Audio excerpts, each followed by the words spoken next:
ॐ श्री गणेशाय नमः। शङ्करं शङ्कराचार्यं केशवं बादरायणं सूत्रभाष्यकृतो वन्दे भगवन्तो पुनः पुनः। ईश्वरो गुरुरात्मेति मूर्तिभेदविभागिने व्योमवत् व्याप्तदेहाय दक्षिणामूर्तये नमः। ॐ शान्तिः शान्तिः शान्तिः। आप सभी साधकों के हृदय में विराजमान ईश्वरीय सत्ता को मेरा शत शत नमन। बंधुओं, मैं ज्योति त्रिपाठी आप सबके समक्ष आचार्य शंकर द्वारा रचित ग्रंथ भज गोविंदम की व्याख्या हेतु पुनः उपस्थित हुई हूँ। अब तक हमने इस ग्रंथ के 25 श्लोकों की व्याख्या की है और आज उसी श्रृंखला को आगे बढ़ाते हुए श्लोक संख्या 26 की व्याख्या हम करने जा रहे हैं। मित्रों, भज गोविंदम की इस यात्रा के दौरान हम सब ने आचार्य द्वारा बताए गए सुख के रास्तों को और प्रक्रियाओं को जाना है और जो बेसिक ज्ञान इस रचना से हमें प्राप्त हुआ है कि हमें अपने जीवन में विचार करना परम आवश्यक है, क्योंकि ये संसार बहुत खूबसूरत हो सकता है यद्यपि हमारी दृष्टि बदल जाए, हमारा सोचने का तरीका बदल जाए। लेकिन हम सब इस संसार में सदैव सुखी होने की कामना तो करते हैं, लेकिन सुखी होने के जो उपाय हैं उनको हम अपने जीवन में नहीं उतारते और अपनी दृष्टि उन क्षणिक चीज़ों में, वस्तुओं में, व्यक्तियों में और परिस्थितियों में हम रमाए रहते हैं जो कुछ ही वक्त बाद बदल जानी है। मित्रों, ये संसार परिवर्तनशील है, ये हम सब जान चुके हैं। यहाँ कुछ भी स्थायी नहीं है, सुख भी स्थायी नहीं है और दुख भी स्थायी नहीं है। जो भी परिस्थितियाँ हमारे जीवन में आती हैं वो बीत ही जाती हैं, लेकिन फिर भी हम पीड़ादायक परिस्थितियों को नहीं चाहते, हम चिंता करने वाली स्थितियों को नहीं चाहते। हम सदैव प्रसन्न रखने वाले हालातों को चाहते हैं, ऐसे व्यक्तियों को चाहते हैं जिनसे हमें सदैव सुख मिले, अर्थात हमारी भोग की वृत्ति दिनों दिन बढ़ती रहे। और हम भूल जाते हैं कि पूरा संसार क्षण क्षण पल पल गतिमान है, परिवर्तनशील है। तो जब दुनिया ही परिवर्तनशील है तो दुनिया के लोगों से, दुनिया की चीज़ों से, दुनिया में आने वाली परिस्थितियों से हम सदैव सुखी कैसे हो सकते हैं? इसी विचार को हमें अपने मन मस्तिष्क में रखना है। आज के इस श्लोक में आचार्य ने बताने का प्रयास किया है कि हम अपने को सुखी करने के लिए जितनी भी बाहरी उपाय हमें दिखते हैं, हम उन सब पे काम करते हैं, लेकिन हम अपने भीतरी उन ऑब्स्टिकल्स को, उन बाधाओं को दूर करने का प्रयास नहीं करते जो हमारे सुख के रास्ते में रूढ़ा बन के खड़ी हैं। तो हमें उधर दृष्टि करनी है। आइए हम सब श्लोक का उच्चारण करें, तत्पश्चात इसका भावार्थ और व्याख्या को देखें। कामं क्रोधं लोभं मोहं त्यक्तात्मानं पश्यति सोऽहम्। आत्मज्ञानविहीना मूढास्ते पच्यन्ते नरकनिगूढाः। भज गोविन्दं भज गोविन्दं गोविन्दं भज मूढ़मते। मित्रों, आचार्य इस श्लोक में बता रहे हैं कि काम अर्थात हमारी कामनाएं, क्रोध, लोभ और मोह, यही हमारे जीवन में सबसे बड़ी बाधा है जो कि हमारे मन के अंदर होती है। तो ऐसा उपासक अथवा साधक जिसने काम, क्रोध, लोभ, मोह को छोड़ दिया है, केवल उसी को अपने अंदर सोहम का अनुभव होता है। मतलब वही स्वयं को परमात्मा जान पाता है। और जिस किसी को भी ये आत्मज्ञान प्राप्त होता है वही इस संसार में सुखी है। बाकी जिनको ये आत्मज्ञान नहीं है वो विमूढ़ है, अर्थात मूर्ख हैं, और वो यमलोक में बंदी की तरह प्रताड़ित होते हैं। हम सब मित्रों अक्सर इस बात को फील करते हैं कि हम किस बंधन में बंधे हुए हैं, हम फंस गए हैं। किसी को शादी करके लगता है कि हम फंस गए हैं, किसी को शादी ना करके लगता है कि हमारा जीवन खराब हो गया, हमने शादी क्यों नहीं करी। किसी को लगता है हमारी संतान नहीं है, हमारा कितना दुर्भाग्य है। किसी को लगता है ऐसी संतान ना होती तो अच्छा होता। कहने का अभिप्राय ये है कि हम सब बंधन में हैं और बंदी की तरह प्रताड़ित हैं। तो जिन्हें आत्मज्ञान होगा जिन्हें जीवन की सत्यता का पता चलेगा, वही इस संसार में सुखी हो सकते हैं। मित्रों, हमारी दृष्टि जब तक बहिर्मुखी रहेगी और रहती ही है, तब तक हम सुखी नहीं हो सकते। कुछ क्षण हम प्रसन्न होते हैं और फिर वापस उसी स्थिति में। क्यों? क्योंकि हमारी दृष्टि इस संसार के लोगों पर, इस संसार की वस्तुओं पर और यहाँ पर संसाधनों को जोड़ने पर ही रहती है। और जब तक हमारी दृष्टि बाहरी चीज़ों पे रहेगी, तब तक सुख हमसे बहुत दूर रहेगा। ऐसे व्यक्ति जिनकी दृष्टि बहिर्मुखी होती है, वो सत्य से दूर ही भटकते हैं और सुख के छोटे छोटे सीमित क्षणों में या सुख के सीमित अनुभवों में उसी जाल में फंस जाते हैं। कुछ घंटों के लिए एसी हमें आराम देता है, कुछ समय के लिए किसी का साथ हमें बड़ा सुखदायी लगता है, फिर हमारा मन उबने लगता है, फिर हम कहीं और जाने की सोचते हैं, फिर कहीं और से मिलता है सुख तो फिर पीछे वाले को याद करते हैं। हम बस तरह भटकते हैं। बाहरी दुनिया में अपनी तृप्ति को हम केवल ढूंढते हैं। कभी हम घूमने जाते हैं, कभी हम किसी के साथ एंजॉय करते हैं, कभी हम कुछ विशेष खाने के लिए केवल सुख ही होने के रास्तों को ढूंढते हैं। कभी कुछ कमाने के लिए, बहुत धन कमाने के लिए, बहुत बड़ा मकान बनाने के लिए, कुछ प्राप्त करना है, कुछ जमा करना है। और ये जो भोग करने की जो हमारी मूल वृत्तियाँ हैं, ये किसी भी व्यक्ति को आंतरिक रूप से शांति की ओर खींचकर नहीं ला सकती, बल्कि ये हमें खींचकर लोभ और वासना के तूफानी दुनिया में ले जाती है। ऐसा होने पर मनुष्य संसार के केवल दुखों में फंसता जाता है, लेकिन उसको महसूस नहीं होता। दुख तो लगता है, लेकिन ये महसूस नहीं होता कि मेरा ट्रैक गलत है, मेरा रास्ता गलत है। जिस खुशी को, जिस संतुष्टि को मैं बार बार बाहर ढूंढ रहा हूँ, वो एक से नहीं मिली तो दूसरे से भी नहीं मिलेगी। वो है कहाँ? उसको खोजे कहाँ? कौन भटक रहा है? इस तरह उसका ध्यान नहीं जाता। वास्तव में अनंत का अधिकारी कौन व्यक्ति है? अनंत शांति और पूर्णत्व का अधिकारी वही व्यक्ति है जो अपने भीतर की तरफ काम करे। हम बाहरी दुनिया में तो अपनी बाधाओं को पार करने की सोचते हैं। धन कमाने में कोई बाधा आ रही है तो हम उसके उपाय ढूंढते हैं। किसी व्यक्ति से प्रॉब्लम हो रही है तो उसको जीवन से हटाने के लिए उपाय ढूंढते हैं। इस व्यक्ति को जीवन से हटा दिया जाए, अब मेरा जीवन सुखी हो जाएगा। हम घर के साधन संसाधनों को जोड़ने की सोचते हैं कि घर पे छत पड़ जाएगी तो बरसात का पानी परेशान नहीं करेगा। इस प्रकार हम बाहरी दुनिया में तो जो भी मेरी लाइफ की सुख के रास्ते में ऑब्स्टिकल आता है, हम उसको दूर करने का प्रयास करते हैं, लेकिन हम भीतर की तरफ कार्य नहीं करते। और ऐसा हम करते क्यों?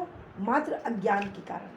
हमारा अज्ञान ही हमसे ये सब कराता है। धन शब्द के अंतर्गत केवल रुपया ही नहीं आता मित्रों। संसार की सभी संग्रह करने वाली चीज़ें, जिनसे प्राप्त करने वाले को केवल क्षणिक सुख या मिथ्या सुख, मिथ्या अर्थात जो परिवर्तनशील हो, जो आज है वो कल नहीं, वही मिथ्या है। मिथ्या का मतलब असत्य नहीं, झूठ नहीं।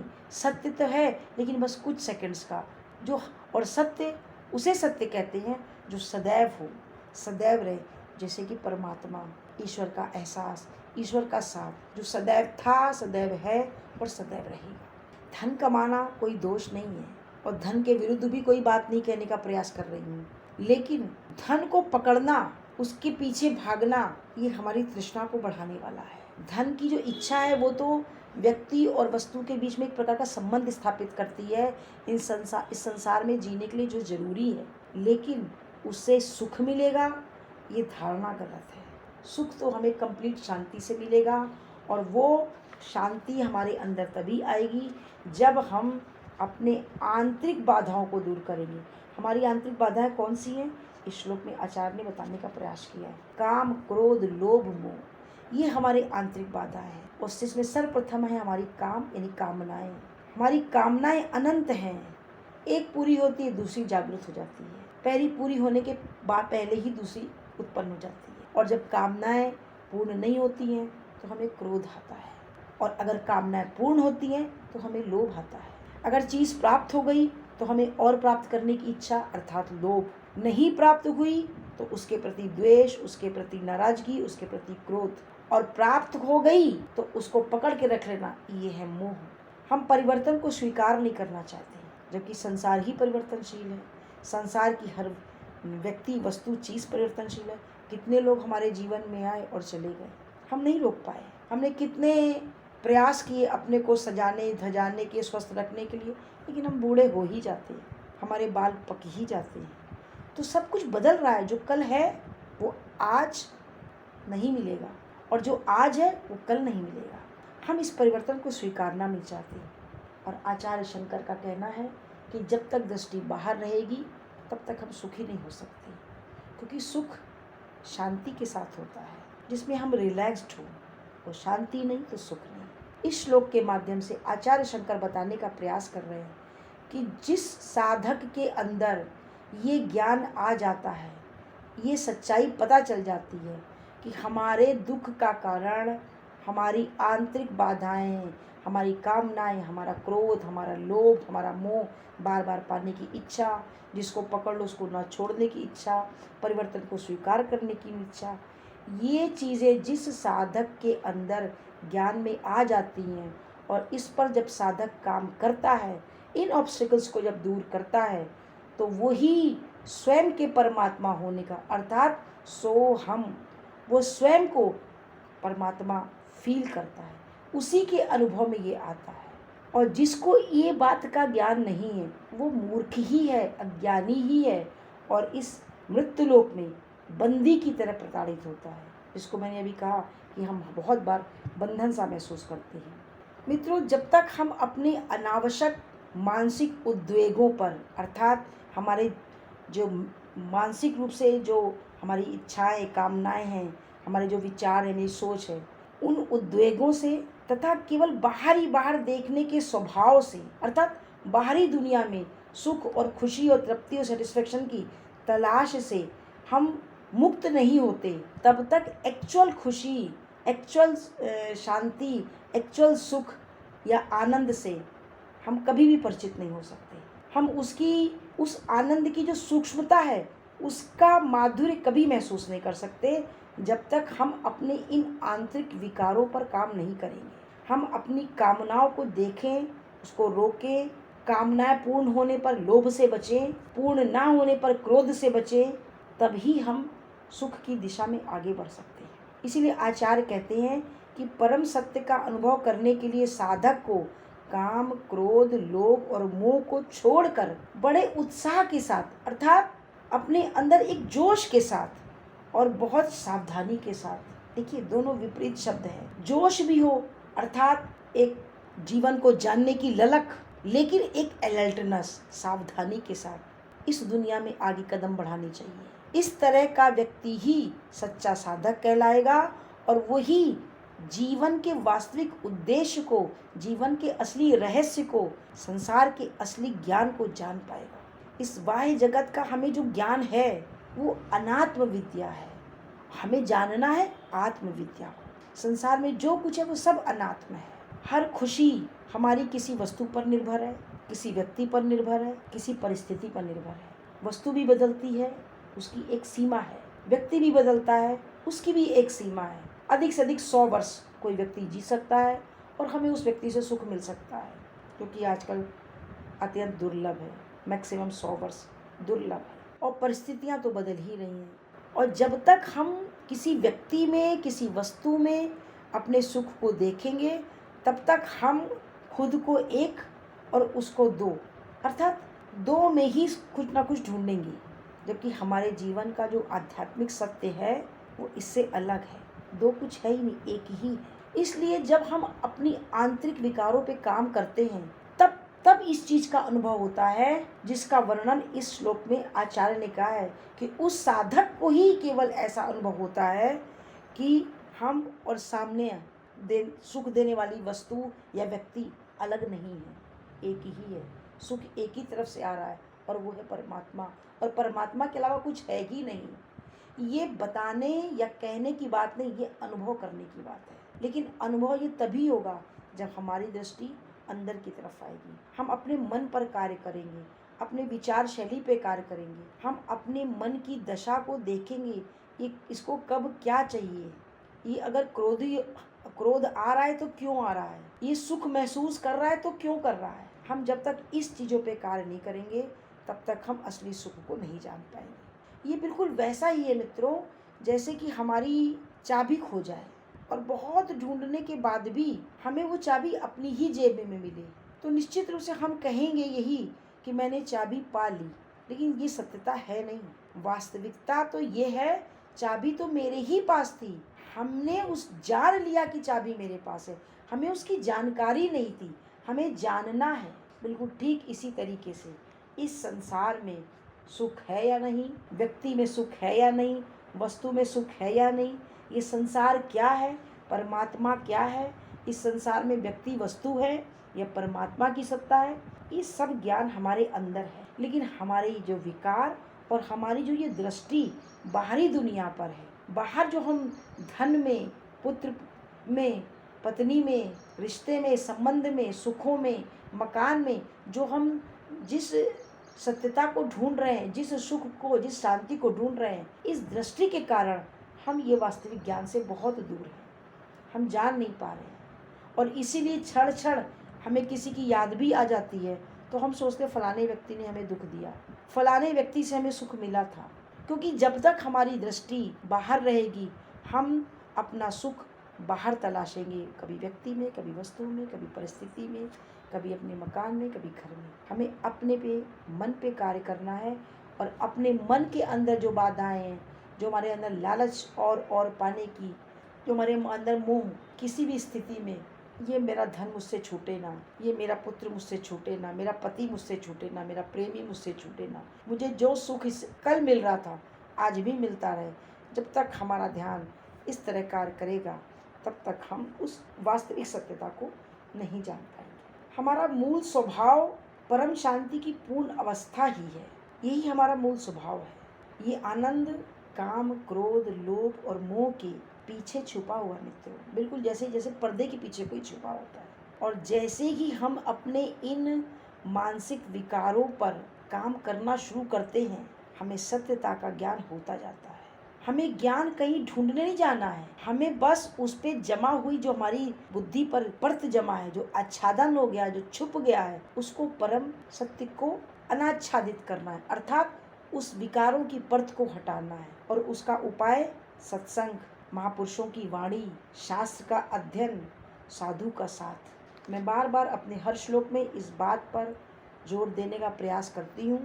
क्यों करती हूँ? क्योंकि दोस्तों, घर परिवार बहुत सुखी है, बच्चे बहुत अच्छे से सेटल हो गए हैं, शरीर एकदम स्वस्थ है, धन धान की कोई कमी नहीं है। व्यक्ति इसी में समझता है कि मैं सुखी हूँ। निसंदेह सुख महसूस होता भी है। हमारी जिम्मेदारी जब निपट जाती है, हमें रोटी खाने को समय से मिलती है, हमें अभाव नहीं, तो सुख महसूस होता है, इसमें कोई दो राय नहीं। लेकिन फिर भी बार बार मैं अपने श्लोकों में ऐसी बात इसलिए करती हूँ क्योंकि हमारे आने का जो मूल उद्देश्य है वो ये नहीं है। विश्वास कीजिए, ये सारे काम पशु पक्षी भी करते हैं, सारे जानवर करते हैं। हमको आपको लगता है कि वो उतने सुखी नहीं है, लेकिन वो बहुत मामले में बहुत सुखी हैं जहाँ हम दुखी हैं, और बहुत मामले में हम सुखी हैं जहाँ वो दुखी हैं। स्थिति दोनों की एक सी है, परम शांत कोई नहीं है। इसीलिए जो मनुष्य का रूप जीवन मिला है हमको, उसका उद्देश्य ये नहीं है, उसका उद्देश्य है अपनी सच्चाई को जानना, तुम हो कौन। और ये मनुष्य रूप ही ऐसा है जो हमें इस योनि में मिला है, ये मुक्त होने का द्वार है। हम सब द्वार पे आके खड़े हो गए हैं, और अगर हमने इस अवसर का लाभ नहीं उठाया तो निश्चित रूप से हम ये जो सुख समझ रहे हैं भोग के जाएंगे तो है ही, जाना ही है। लेकिन फिर वही 84 लाख योनि है तो है ही। दुनिया में लोग मर रहे हैं, लोग जन्म भी ले रहे हैं, लोग सत्य को तलाश भी रहे हैं, लोग अध्यात्म की ओर बढ़ भी रहे हैं, लोग गंगा नदी घूमने भी जाते हैं। वो केवल घूमने जाते हैं, क्यों? ये सब चल रहा है, आखिर इस सृष्टि को चला कौन रहा है? कोई तो चला ही रहा है। और अक्सर साधु संत ही शांत दिखते हैं। जो असली साधु संत है, जो महात्मा हैं, जो विरक्त जीवन जी रहे हैं, उनके पास ही शांति है। तो वो शांति हर एक के पास क्यों नहीं? कारण मात्र यही है कि हमारी दृष्टि बाहरी दुनिया पर है, हमें भीतरी अपने उद्वेगों पर कार्य करना है। और जिस किसी को ये आत्मज्ञान नहीं हुआ, जिसने उस अनंत ब्रह्म का अनुभव नहीं किया, वो इसी दुखपूर्ण गलत धारणा में जीवन अपना व्यतीत करता है कि ये जीवन तो दुखमय है, यहाँ दुख ही दुख है। क्योंकि हमारी जो वासनाएं हैं, इच्छाएं हैं, हमारी जो भावनाएं हैं, वो हमको हमेशा परेशान करती हैं। हमको कुछ ना कुछ चाहिए। और वास्तव में ऐसा व्यक्ति ही मूर्ख है। जिसे सत्य का ज्ञान नहीं होता, उसे अहंकार है अपने ऊपर, अज्ञान है। और इसी वजह से कि मैंने ये सब किया, मेरी सत्ता, मेरा बेटा, मेरा घर, मेरा ये जो मेरा का अहंकार है, मैं होने का एहसास है, इसी के कारण हमारे अंदर कामनाएं आती हैं, हमारे अंदर क्रोध आता है, लोभ आता है, राग द्वेष आता है, और इसी राग द्वेष के चलते कोई अपना दिखता है, कोई पराया दिखता है। इनसिक्योरिटी आती है, और जब इनसिक्योरिटी आती है तो अपने को सिक्योर करने के लिए हम दुनिया में बकवास भरी कंप्रोमाइज़ करते हैं। तो कभी पत्नी के आगे पीछे करते हैं, तो कभी पुत्र के आगे पीछे करते हैं, तो कभी बहू से डरते हैं, तो कभी मालिक से डरते हैं, कभी धन के आगे गलत रास्ते अपनाते हैं, तो फिर हम कंप्रोमाइज़ करते हैं।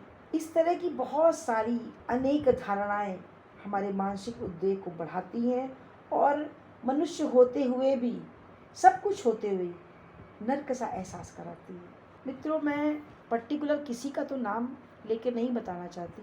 मैंने बहुत परिवारों में देखा है, बहुत पैसा है, पैसे की कोई कमी नहीं है, जो चाहे जब चाहे तुरंत खरीद लाओ। किसी के घर में तो अभाव है, किसी के घर में इतना है कि लाओ और फिर 4 दिन बाद उसको बर्बाद करो, कोई फ़र्क नहीं पड़ता। बहुत धन है, बच्चे भी पढ़ लिख गए, सेटल हो गए, लेकिन बुढ़ापे में भी मन में शांति नहीं है, आपस में लड़ाई है, एक दूसरे के प्रति प्यार नहीं है, रिस्पेक्ट नहीं है, बस काम चला रहे हैं, दिन गिन रहे हैं। अब क्या, अब तो सब हो गया, अब तो रिटायर हो गया, अब तो सब खत्म हो गया। जीवन में ऐसे ऐसे काम कर डाले जिनको सोच करके खुद ही को लगता है कि बताओ कितनी मूर्खता का काम किया, कितनी बेवकूफ़ी का काम किया, काश ऐसा ना किया होता। ये सब क्यों हुआ? हमारी कामनाओं के कारण, हमारी मूर्खताओं के कारण। इन्हीं सब पे कार्य करना है मित्रों, और ये ही जीवन नरक है। धन होने से स्वर्ग नहीं आता, स्वर्ग आता है मन शांत होने से, प्रसन्न रहने से। हृदय हर समय प्रसन्न रहे, और हृदय प्रसन्न उसी का रहता है जो अपने इन मानसिक उद्वेगों को पहले जानता है और फिर उन पे कार्य करता है। मैं फिर कहती हूँ, हम अपने मन से बहुत कार्य करते हैं, लेकिन मन पे कार्य नहीं करते। हम पेट को भोजन देते हैं क्योंकि उसकी भूख होती है, लेकिन हमारी अंतरात्मा की भूख है हमारे मन को सही दिशा देना, सही जगह बताना, सही लोगों का साथ करना। यहाँ कोई किसी का नहीं है, किसी को किसी के लिए कोई गलत रास्ता नहीं अपनाना है। यहाँ किसी से किसी को सुख मिलने वाला नहीं है, जो किसी से सुख पाने के लिए किसी के साथ कुछ भी कर दिया जाए। विचार करना है इन चीज़ों पे। अपने हृदय में उत्पन्न वासनाओं की जो हमारी लहर है, हम उसी से घायल होते हैं, और ऐसी वेदना जो असहनीय हो जाती है, हम खुद अपना नर्क तैयार कर लेते हैं अपनी मूर्खतापूर्ण हरकतों से, मूर्खतापूर्ण सोच से। मित्रों, हमने भज गोविंदम के दूसरे श्लोक में ही आपको इन विकारों पे कार्य करने की बात बताई थी, जिसमें आचार्य ने कहा है कि काम, क्रोध और लोभ इस शरीर के अंदर एक तस्कर के रूप में है, जो हमारे ज्ञान को, हमारी बुद्धि को, हमारी सद्बुद्धि को लूटने के लिए हमेशा तैयार रहते हैं। इसलिए हमेशा जागते रहो, इट मीन्स अलर्ट रहो। मेडिटेशन लोग करते तो हैं, ध्यान करते हैं, ध्यान करना अच्छी बात है, हमारी एकाग्र शक्ति बढ़ती है, लेकिन जीवन में ध्यान देना और भी अच्छी बात है। जीवन में समझदारी का आना बताता है कि आप मेडिटेशन की अवस्था में 24 आवर्स रह सकते हैं।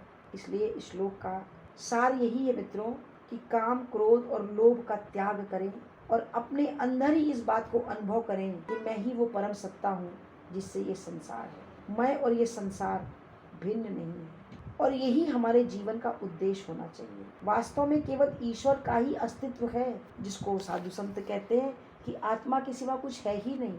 हम सब जितने दिख रहे हैं बिल्कुल वैसे ही हैं, जैसे एक ही मिट्टी से बने कई घड़े, कई गिलास, कई सुराही। रूप अलग हैं, देखने में अलग है, लेकिन सबका मटीरियल एक ही है। वैसे ही आत्मा के सिवा, ईश्वर के सिवा, परम पिता परमात्मा के सिवा कुछ है ही नहीं। सब मिट्टी के ढेले हैं, पानी के बुलबुले हैं, और वो परम आत्मा मैं स्वयं हूँ। इस ज्ञान को प्राप्त करना ही हमारे जीवन का उद्देश्य होना चाहिए। लेकिन अब इसका ये भी मतलब नहीं है कि मैं इतना प्रबल हो जाए। मैं मतलब कौन? वो आत्मा, जिसको हम कहते हैं हमारा आपा। मैं का मतलब ये नहीं कि मैं ज्योति त्रिपाठी बहुत बड़ी कलाकार हूँ, ये तो अहंकार है, घमंड है। आत्मसमर्पण के भाव से जीना है और इसको अनुभव करना है। सत्य ज्ञान की सत्यता से अपने असत रूप को, जो हमारा मिटने वाला रूप है, जो परिवर्तनशील रूप है, हमें उस पे से स्वयं को दूर करना है, देह अध्यास को मिटाना है, और सब जगह वही एक सत्ता विराजमान है। इस बात को अपने अंदर, इस भाव को लाना है। आज के श्लोक में इतना ही, शेष पुनः। ओम पूर्णमदः पूर्णमिदं पूर्णात् पूर्णमुदच्यते पूर्णस्य पूर्णमादाय पूर्णमेवावशिष्यते। ओम शांति शांति शांति।